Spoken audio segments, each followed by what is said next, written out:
we know what we know, but we don't know what we don't know, right? So if we know our story, and even if we're not happy, we kind of stick to it and we become a victim to it. How do we use it? Mags, how do we use it? Welcome to the Talking Minds podcast. Life is a journey. My name's Marcus. My name is Mags, and together we will discuss how the endpoint isn't the destination. Welcome back. Episode 6. Episode 6. Episode 6. Speaking from the scar, not from the wound. Now, this definitely leads on from the last episode about the 4 Thieves of Happiness. But this is the biggie, right? Because we can kind of go and do that work and we can find peace with ourselves. But how do we use all of that past stuff, maybe all that garbage, all that stuff that we thought about ourselves, and how do we use it to fuel our future? Because we know what we know, but we don't know what we don't know, right? So if we know our story, and even if we're not happy, we kind of stick to it and we become a victim to it. How do we use it? Mags, how do we use it? Well, I can tell you how I used it, but probably not everyone's going to do it that way. But for me, well, I'm writing a memoir, which I started literally the day after I had the surgery because it came to me, and at the time I had no idea what it's going to be about.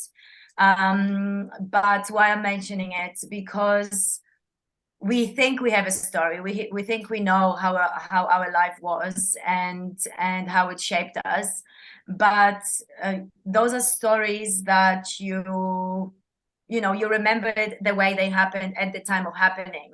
If you never reflected on them, you're not going to really know actually what you've learned there, or even see how you acted. Maybe you actually probably done much better than you remember. So reflecting is a very good way of reshaping your story, because there's always a lesson in everything that we're going through. But if you're never going to go back and reflect on it, let's say you're never going to go back to your heartbreak or to a loss of someone or something tougher in your life, then you're going to continue the story that you most likely started at the time of it happening, when you were wounded, when it was when it was very painful. So it's not really the truest essence of the story. And with time, we learn more things. So we gather those insights, we gather that wisdom. And when I was starting exploring some of my memories, I just really randomly started, whatever memory popped up, I would go in there. And as soon as I started doing that, I was like, wow, oh my God, like this actually, now that I'm looking at it, it's completely different than to what I remember, or the feelings, the way I see myself is different, or even the whole experience that I see it in a different light. Yeah. Because you always look at something from whatever level of consciousness or the wisdom that you have at the moment.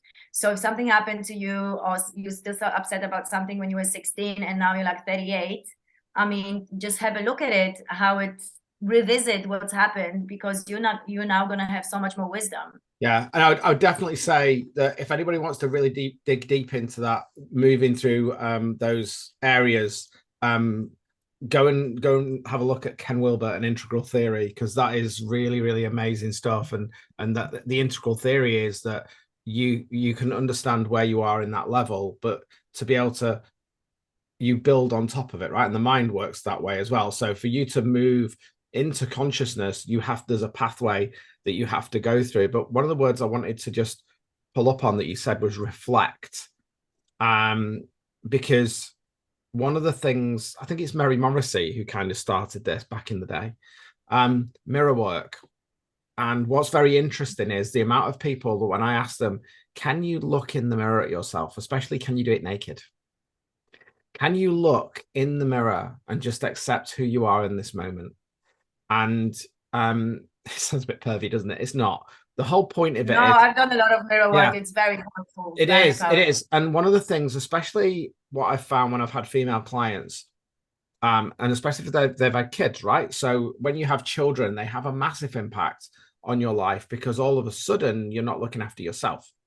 and I know this as a dad, the pressure that I kind of put on myself to provide for my family, even though my wife earns more money than I do, right? But I still have that hunter gatherer need to go out with spear and provide with family and protect me, man. Okay, so I went off tangent there. Mirror work. So my point is that when I talk about, let's say, stretch marks is a great one, right? Oh, I don't have the body that I used to have. I've got stretch marks and I've got this. Okay, why have you got the stretch marks? Oh, when I have my children. Do you hate your children? And they go, no, of course I don't. I love my children. But the stretch marks came from your children.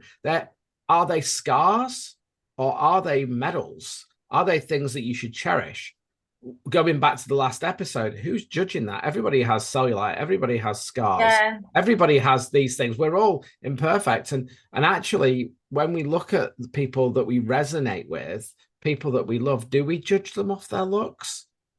No. I know lots of beautiful people who are toxic as anything.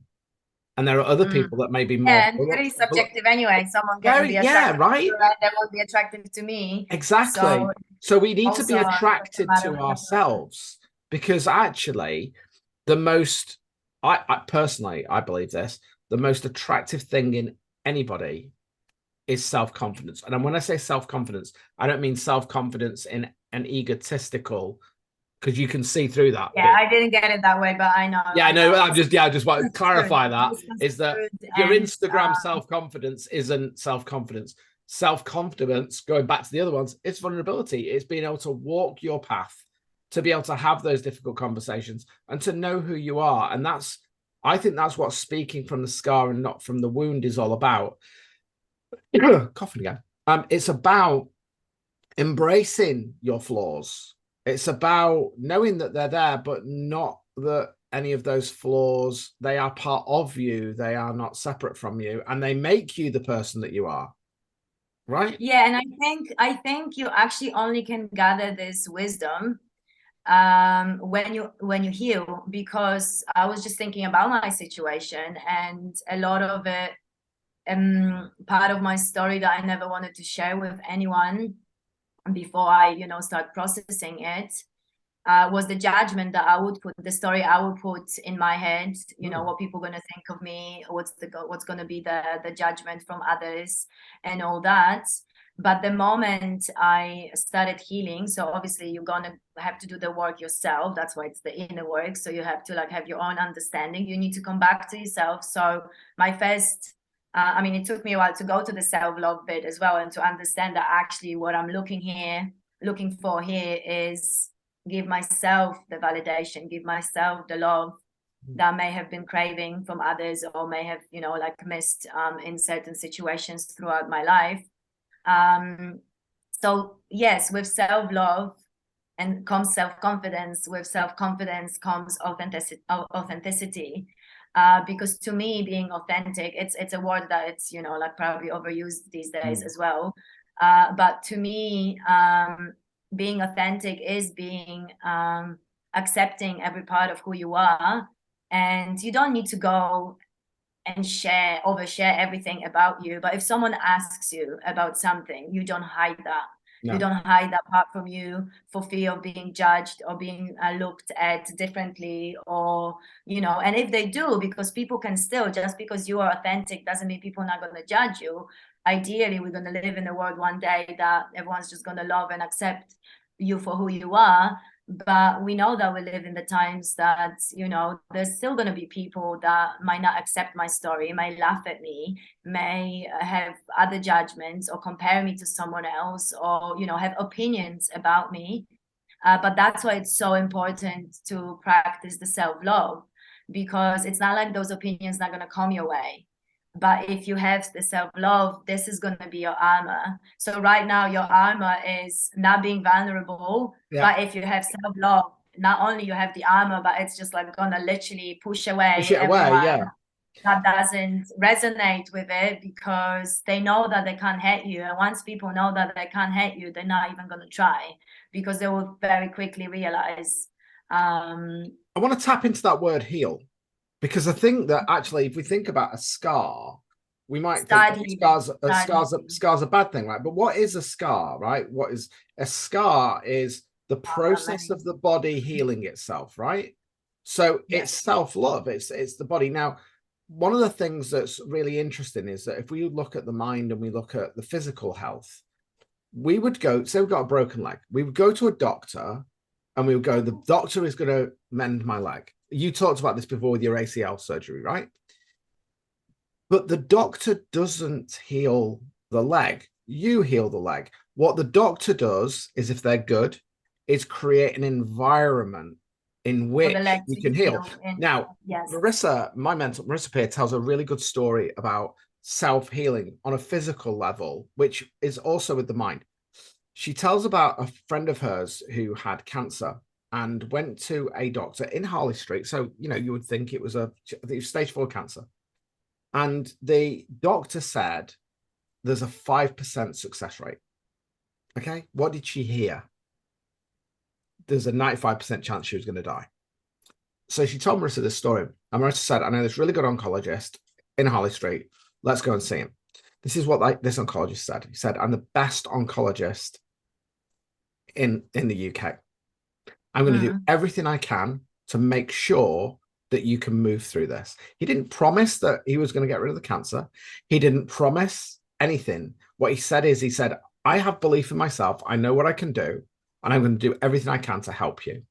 Have a guess what? She got the cancer went. Why? Because now she believed in herself and she believed in him, because he didn't come up with a statistic. What happened was, I'm with the best. If I'm with the best, then I can do nothing other than succeed. The self-belief created the environment inside that allowed her to heal. And your mind is no different. Is that if your mind, your ego, your psychology has been damaged from when you were a child, because a lot of it is child, and it can be little T traumas, little A abuses. They don't have to be big things. As adults, we have to go in there and find that. And very much what we do as coaches, and as me as a coach and therapist, is that we work in that area of transformation, okay, which is like a scar. So it will go from an open wound to start to heal. Now, if we're just going to put a plaster over that, then the wound may never heal. It may stick together and the blood might not come out, right? But we might still be in pain. Band-aid solution is not as But we lasting. look to what environment needs to be created for you to heal yourself. And I use the word heal in quotes. You'll see it on YouTube, not on the podcast. Because one of the things that I often challenge people about is when they call themselves healers. You are not healers. You can heal yourself, but you cannot heal anybody else. What you can do is create and set an environment, whether that be energetic, physical, mental, emotional.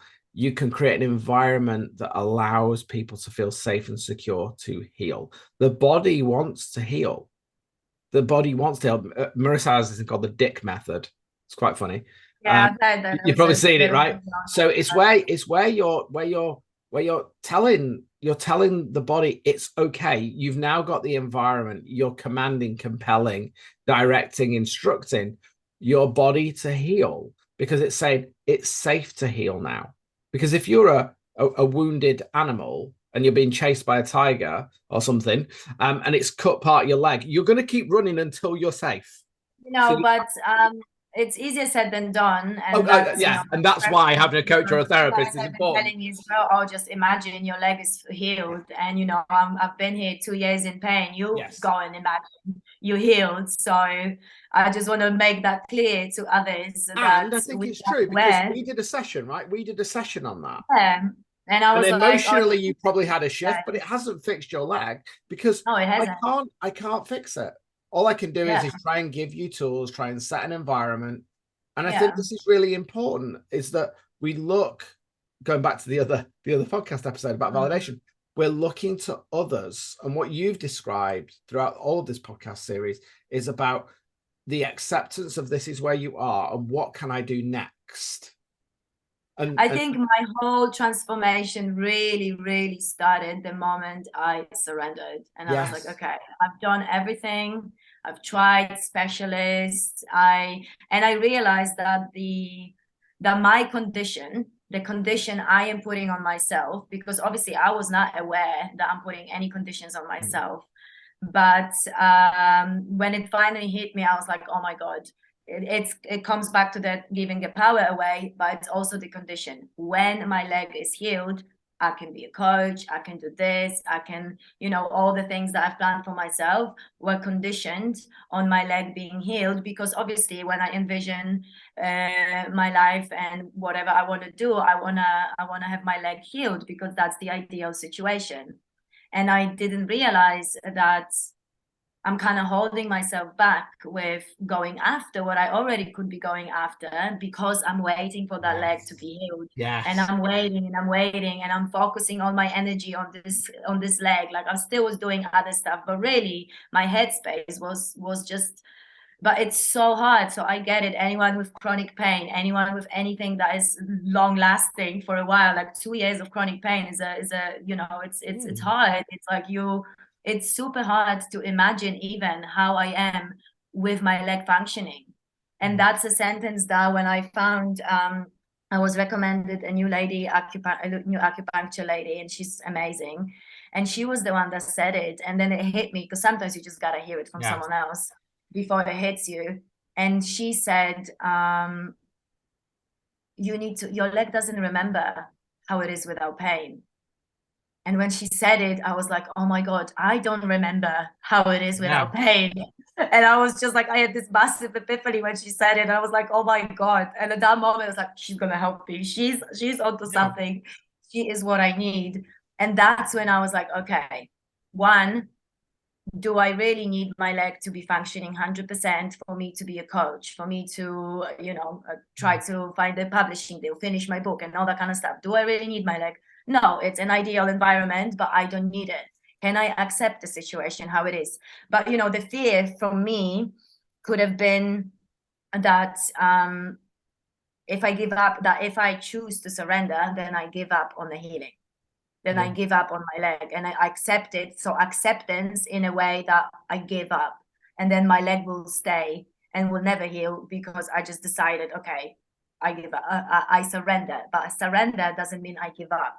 Surrender. Yes. And I think that's really important. Everything as it comes. I will still do what I want to do, and I will still tackle it, but I will not have this as a condition for me to do other things, or for condition to love myself, or condition to do something, like we said before as well, when something happens, I can do this. That is a condition that you put on yourself, because just because you're limited in something, I mean, like my boxing is so much better now because I couldn't use my legs, so I couldn't do much of Muay Thai, so I practice boxing. I did seated boxing. It's just an example, but one thing is taken away, you go and you have more in something else. So just think outside of the box. Don't dwell. If I focused on my leg and being, oh, I can't do this, I can't do that, I wouldn't even go and do anything. I'll be miserable, because I would just focus on the lack. So it's the same with lack and scarcity and abundance. If you focus on the lack, you're going to see evidence of lack everywhere. If you focus on abundance, you will slowly surrendering is difficult. I mean, I remember very being difficult. I think it's one of the hardest things. It is the hardest thing, because it goes against all of our programs throughout centuries. And I all remember, the logic, all the you know what? When I was going through my big money mindset shift, money has been a massive one. You probably have noticed that through the podcast. I use it as an example. It's because it's one of the biggest things that I've had to really work on myself. But I remember back in 2020, when I started doing this kind of full time, and everything was going fine, then COVID hit, and all the clients, and it was like, what the fuck's just happened? Where is everybody? And we were at a point where we thought we were going to lose the house. Michelle got made redundant. So like, we'd been working, both of us, since we were 16, and all of a sudden, no money coming in, no government help, no nothing. And I remember being in this room that I'm in now, just to the left here. And I remember just going on my knees and just breathing and just saying to the universe, I don't have the answer on how I get out of this. I'm handing it over to you. It's the same as prayer, right? However, what I did was I surrendered the feeling, because what I did is I went, okay, have you come through difficult times? Yes. So I went back to that time of when I actually broke.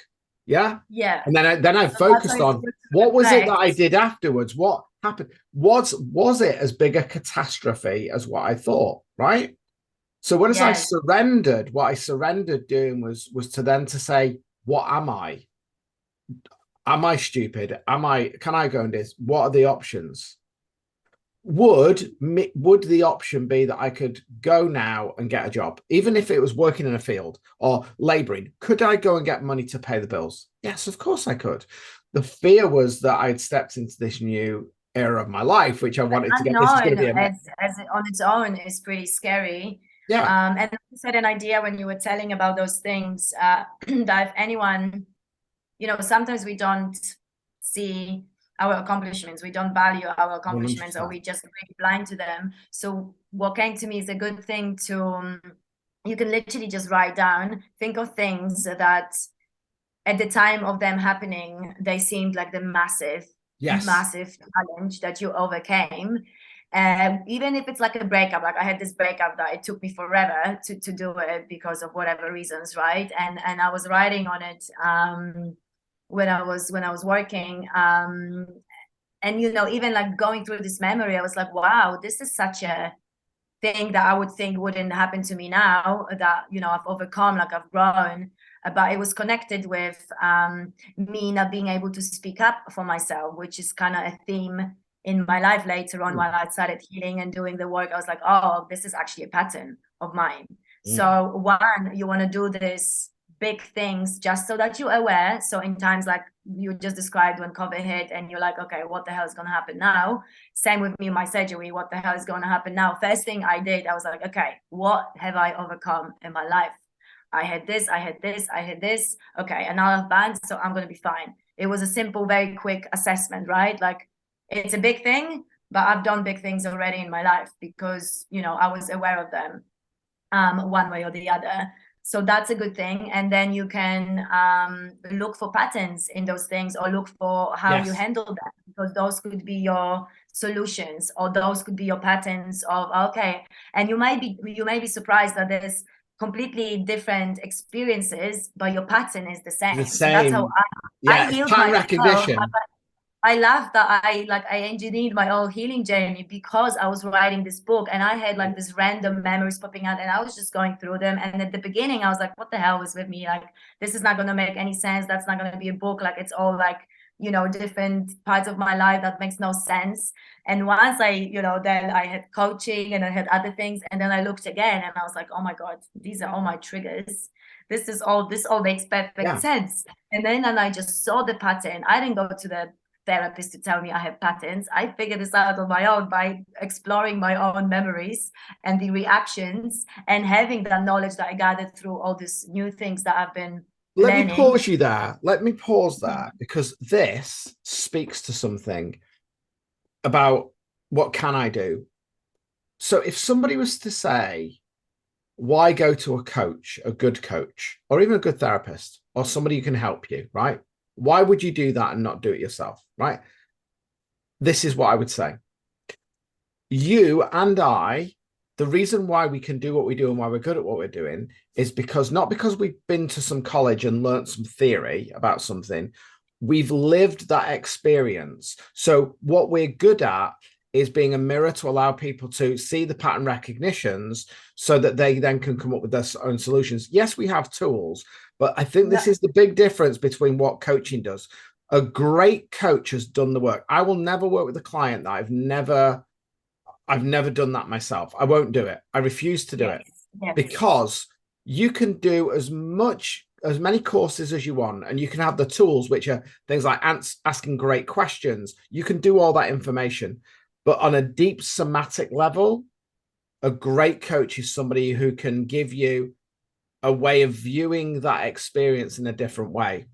Yes, and I just want to quickly speak into this because just because I did it by myself, I did it by myself for like a year. And that was because that was my other pattern, that I was convinced that I gotta go through my life on my Can't own and trust figure anybody else out to help you, everything right? Nobody's ever myself. going to be there. Exactly. So it wasn't because Hello.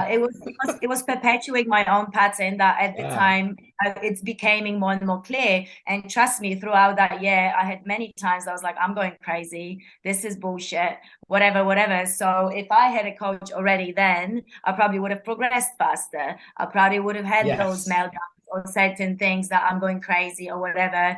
And but it came to me at some point. It came to me, or other things, fell into place, and I started seeing. Isn't it Uh, crazy, Mags? Isn't it crazy? I'm laughing here because isn't it I know, crazy? I know. Isn't I was it like, I'm isn't the it worst crazy? enemy, and then now I'm going to be a coach. Of course, I'm going to be a coach Isn't now. it yeah, isn't it crazy that both of us can say I did this Karma. and I did that and I did the other? But would you say 100% at the point that you got a coach, things sped up and you did it a lot quicker and it Yeah, was easier? absolutely, absolutely, absolutely. And you do need someone to like. I was even at some point, I was like, oh, I'm going to go back to my therapist, just to like kind of fill her in on what I'm doing, just so that she can just tell me, yes, Maggie, you're on the right track. Because at some point, you're gonna need someone. You're gonna like again, validation is from you, but validation and just having someone to Is it like validation though, or is it but it's not reflection? a validation. I It's think what reflection, that, isn't it? I would say yeah, when you go it's and do like, that, it's not about validating, it's about this is my vision of what I'm seeing. yeah, Energetically, am I missing anything? What a coach or a therapist exactly. is It's more is like, and help you it's see like a your blind connection as spots. well. They We help you see your connected, blind. Yeah. yeah, And they're like yeah, you might be able to reverse your car, but actually just having a parking camera on the back of your car makes life yeah. easy. Doesn't mean you can't park Yes, your car, exactly, but exactly. it's a It's just useful aid, right? And it's a little bit like you can say this to anything. You can hand wash all of your clothes and you'll get it'll take you a lot, or you can go and buy a washing machine. You yeah, can walk everywhere. You could walk from London to Sydney. You could theoretically. I mean, you'd have to get a boat at some point unless you're Jesus, clearly. But my point is, it would take a lot longer, and you would learn something on that. But if you want to get from A to B, yeah. Coaching is really just fast tracking just fast your goal. tracking. So it's where do you want to get that investment? Do you want to stay in that place? Do you want to coming back to speaking from the scar from the wound? One of the things that I personally didn't want to do and still don't is I don't want to go and be a victim and just go, my life's crap and it's rubbish and this is that and the other. And there are therapists and counselors that will allow you to do that, to offload and stay as a victim and all the rest of it. The reason why I got into what I do now is because actually that was the type of services that were open to me. I didn't want to be a victim. I wanted to know why I felt the way that I did. I wanted somebody who could just give me some guidance. I was determined enough. I was the type of person that you give me a little bit of a framework, I'll kind of work it out, but I just needed that safety. I needed that environment to heal. I needed that environment to be able to, you know, seal up that wound so I could move forward. Now, even when the scar comes on the wound, doesn't mean that there might not be tissue damage. It doesn't mean that, you might not get rid of that completely, but like your ACL. But at least you're going, okay, I've made that one micro move. What's the next thing? And sometimes you have to go left and right rather than forwards. The journey that we're on isn't Yeah. just a straight line going up, you know. So if you were gonna, how does somebody who's listening to this, who's something's clicked, that they've realized maybe they're being a victim, what for you was the pivotal point when you made that switch over from speaking from the scar, not from the wound? What was the thing that happened in your life that allowed you to make that move, or who came into your life, or what was it that maybe forced you, or you had that realization of I've got to do this, and you had that self-belief? Can you remember that moment? Let me think. Well, definitely just to look into my past was with the surgery, right? So we talked about it already, that I felt like I knew just a knowing that I'm actually running. So it was like a epiphany of some sorts, or rather just, Like a gut feeling that something just yeah. I mean, you kind of know. I feel like you know what your issues are, but you just pretend you don't know, so you're in denial. so So that's that like, point. What was that pivot point where you were kind of in denial, but you kind of went, as Mel Robbins was saying, nobody's going to come and help you. Nobody's going Yeah, to well, save but you. that was the ACL surgery, but I wouldn't say that then I started speaking from the scar, because the wound was just being opened at that stage. Yeah. So my point of going in there was the ACL surgery. So you've got to Uh, clean the wound out first, though, then, right? yeah, of course, you gotta go, Because you it won't gotta dig heal if in it's there not a little clean. bit. Yeah, Yeah. yeah, and it may be it's gonna be messy, but that's what comes to. I think Sahara Rose says this, that your mess is your message, and Yeah. that's how knowing your just reframing, because we tend to think the things that we are most ashamed of, or the hardest parts of our life, are the ones that we need to be hiding, are the ones that we shouldn't talk about. But usually, if you look in your purpose, or if you look at things that then you're going to be good at, they're actually connected with the things that you overcame in your life. So that we just laughed 5 minutes ago that, oh, of course, now I'm going to be a coach because I was resisting getting a coach and resisting asking for help my whole life. So now my purpose is to help people that I know are going to be resisting the same thing that I was resisting my whole life. That's just an example. But in your mess, in the toughest things of your life, those are where the lessons lie, and usually that's where you're going to find So what I'm somehow your hearing, purpose. and this goes back to episode 1, the why. I think the first thing that you have to do is accept that the wound is there. I think that's, Yes. you have to accept the wound. You don't need to give any judgment, no shame, no guilt. You just, I'm not in the place that I need to be. I think so. And then the question is, why? Now Yeah, I that's a think it really difficult one depends, because start it's with that, fuzzy. because some It's people fuzzy. may, denial may be so strong, they may not know what is the But why wound. am I denying that? Am I happy? But But exactly, am I completely, utterly, amazingly accepting my situation right now, and do I want to be exactly where I am right now 10 years from now, like yeah. in the sense of how I feel? So If if we it's a look at yes, that from a surgery point of view, if we look at it from a physical point of view, okay, I've yeah, got an injury, and on the outside, the leg looks okay, right? There doesn't look physically anything wrong with the leg. It looks like a leg. We've got to investigate it. it didn't for a while. No. But I'm just. What I'm saying is that outwardly we might No, look as I if know, I know. everything's fine. Outwardly, everything might be fine. I'm just trying to use a physical metaphor. But if we're going to dig deep into a wound to A, see what the problem is, B, to clear it out, and you don't have the expertise in doing that, then you're going to have to go to a surgeon, right? And a coach, a therapist is a surgeon for the mind. They're the ones that are going to go in there and help you understand why that wound might be there in the first place. Root cause. The second thing is, though, and this is where we lean more into coaching, is okay, we found what the mess is. How then do we move out of that place and start the healing? Because the what, which is kind of the end result, then would be really the scar, wouldn't it? So when we're saying we're speaking from the scar, not from the wound, it's only because we've had to go into the wound, clean and heal the wound and come out. And that's how our mind works, right? So our fear, our judgment starts in our amygdala, in the center of our brain, our primitive brain. And we need to go into that aspect of self to then come through our limbic system and then bring all of that out. But often we look from the outside in rather than the inside out. So speaking from the scar, not from the wound, there's something called the valley method. I don't know if you've heard of this. It's like speakers do the valley method, or my coach called Yeah, it saggy a mix boobs. of, yeah. But it's saggy boobs. Because if you listen to, and if any of you listen to this podcast, if you listen to any great speakers, Lisa Nichols is amazing at this. But Yeah, they I've heard take that. you, they I've learned take that from you, her. they take you into the valley and back out of it again.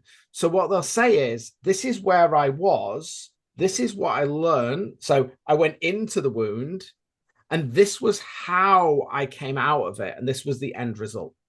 So a result as going But in. that's a good indication how you should look at life, Yeah. really, because it's gonna be okay, or you're gonna just be doing something, and then something's gonna happen that's gonna bring you down, and then however you handle it's what's gonna bring you back.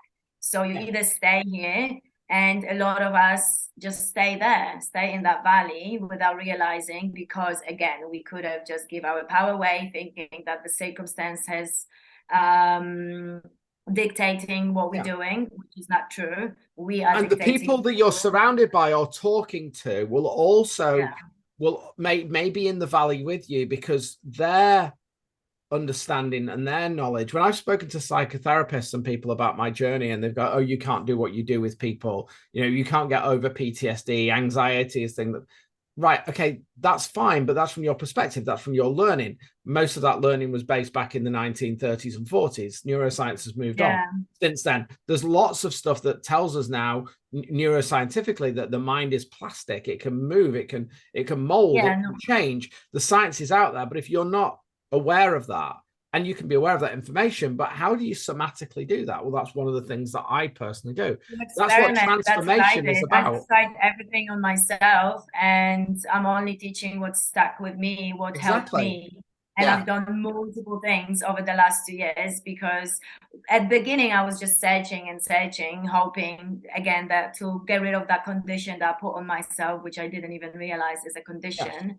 And then I just got curious, because then I already discovered that I want to be a coach. So I was like, well, let me try everything that's out there that I can get my hands on to see what I actually like. Because I'm not going to be teaching things that I don't like, because that's not going to give me any pleasure or satisfaction. So I'm gonna pick and choose the ones that I think are the most efficient, that give the most impact, because there's a lot of things out there as well. So and I think that's an important thing to say, is that there is no one answer. I know from my own journey, I've used RTT, so Marissa's method, which is what I'm trained in. That's my main root thing. Coaching, Reiki, breath work, they're all tools that many of us, but yoga, we all bring these different tools in when we need them at the right time. So one coach, one therapist, one surgeon, you need to have a directory of people. I have a directory of people now that if I go, oh, I want to work on this now, okay, I've tried that, that's not really done it, let me do this, and let me that you build up. And a good coach will take all of those experiences from different people, and then they can bring that in. I refer quite a lot, and I also have an arsenal of tools. So I'm creating a course which is going to implement at least 5 or 6 tools that I've learned and I deem the most efficient. Because as you said, certain things I want to do EFT tapping on, certain things I'd rather do a meditation, some of the things I prefer hypnotherapy. So I know what works best for me, so I'm just going to use the tools. So like I have the variety as well, because sometimes you can be like, oh, I can't really be bothered to do a meditation, what else can I do? Oh, I can actually express my emotion just via dancing, so I'm going to dance for 3 minutes intentionally, and I'm going to get rid of the energy that is in my body. So the more you know, the more tools you have, the more variety you have to pick as well. So it's, to me, and this is why we're doing this, right? This is why we're doing the podcast, because we are so that there's plenty of things out there. It's not just one thing. It's not just talking. It's not just whatever. You can pick and choose. You don't need to limit yourself with one thing and then stick to it forever, because that kind of like, maybe I thought that as well once I started talk therapy, that now I need to continue the talk therapy for at least that amount of times until it brings me results that I'm satisfied with. And it's about not giving your power away as well, isn't it? I love when I have new clients, or even when I'm working with clients, I will always say to them, challenge me. I am not your guru. I am here to support and help you. This is your journey. And I think sometimes we give our power away by maybe somebody's got lots of letters after their name, or they went to a particular college or university and they've been hailed as this great person, but they're just humans who've may have certain information. But again, don't just go off what they're saying. Ask them why. Why are you doing that? I remember I went to see an osteopath, a really good osteopath in Manchester. And I went as he was, I think the videos are actually on my Instagram, but as he was doing it, I was saying to him, can I just ask, why are you doing that? And he loved it, because some people don't want to do that, right? But for me, I'm an investigator. I And I know. want to know why something is doing that, because if I know why, all of a sudden now, if I learn something from that, not only do I gain that gift of that knowledge, I can pass that knowledge on to other people. And I say this to clients. I know thousands of other coaches, and if I don't know the answer, I've got a group of people that I can go and ask, come Can across this ask, person, yeah. what would you do? But So that comes with self-acceptance in a way as yes, well, because if you're not confident and you don't love yourself, you're going to be afraid to admit that you might not know something. yeah, So that comes with kind of that wisdom as well, that it's okay not to know. You are not meant to know everything, and it's okay to say that as well. It doesn't mean that you are a terrible coach or a terrible whatever that you do. It just means that you need to gather a bit more information and come back with a solution or do some research. yeah. And there's always a way that you can find more And information. I think that this is a really good kind of point to lead on to the next episode, which is, I think, the conclusion that we've got to, certainly in the last two episodes, about the four thieves of happiness, this validation and codependency, the speaking from the scar and not from the wound. I think the thing that brings all of that together is environment of self, but environment of others, who you surround yourself with. And in the next episode, we're going to be talking about the power of community. And maybe really we should be talking about not just the power of community, but also the power of community that influences in a negative way. So how do you find your tribe? How do you find that, we found each other through a tribe? It's a big tribe, Mind Valley, but I think we both agree that there will be people within that tribe that we probably don't get on with, but generally the ethos of that tribe is something that we embrace within ourselves, and it's somewhere that we feel we can be, we feel safe. And if we look at the world at the moment, that can be challenging for people, and it can be a very lonely place. So I think we've got to accept, would you agree, before we wrap this episode up, that you can't do this alone. At some point, I think we've said this, at some point you can go so far on your own, but at some point you've got to It's going to find. be very lonely. I mean, trust me, I did that. Yeah, right. I tried with my usual pattern, and it just made me so lonely and so in my head even more. Hmm. And it's just much harder. It's just much harder. And we're really not meant to walk through our You lives know, on our own. We're meant to be in tribes. We're meant to be in communities. We're meant to share everything, struggles and happiness. We're meant to support one another. Biggest reward that, like, my heart really is feel most rewarded when I'm able to help someone, and when I feel, or when I do a good job, that and then I see the fruit of it somewhere, so someone it helped someone one way or the other. yeah. So I think everyone has that, right? Like so that's why we talked about service being very important, because we just It's serving the right community, because if you're not serving yeah. the right people and they're not serving you back, then it become lonely. Well, So yeah, then it's a different story as well. But I, that I just think gives that's more we'll evidence that. that the community and environment is Yeah. important. And yeah. I think as we walk this journey, because remember, this podcast is about a journey, and we've kind of, in the first few parts of these podcasts, we've been really looking into, where am I at the moment? What is it that I need? I probably need some tools. How can I start that journey? But if you don't know how to use the tools, if you don't know how to put the key in the ignition and start the engine, it's very, very difficult. And finding a community where you feel safe to go on that journey and share that journey with somebody is so, so important. So I think we'll pick that up in the next episode of the power of community, and how you don't have to walk this journey alone. And I think that will be a really, really powerful one. So yeah, let's pick that up and dig into that on the next episode. Hope I'm you looking enjoyed forward this. to it. I'd just like to say to everybody, if you are enjoying this, please share, please like, please subscribe on however you're listening to this. But one of the things you can do is you can serve the world by letting people know that we're here. You can serve the world by allowing people to come on this journey together, because as we said, I think in the first one, the bus is big enough for everybody. So please connect. Please have the courage to ask questions, whether that be on social media, at Thrives with Mags, at Marcus A. Matthews, whether that be on YouTube. Drop a comment. What did you like about any of the shows? Yes, What did we'd you love like to about the hear stuff from we've you. done? Let's start to build the community. Let's start to share and ask those questions, because we're here to serve, right? And we don't want to walk on this journey alone. We want you with us. We want you to connect with us. So until the next time when we start to dig into community, let's build this community now. Yeah, and we'll see you on the next episode of Talking Minds. See you all very, very soon. Thank you. Bye. We know what we know, but we don't know what we don't know, right? So if we know our story, and even if we're not happy, we kind of stick to it and we become a victim to it. How do we use it? Mags, how do we use it?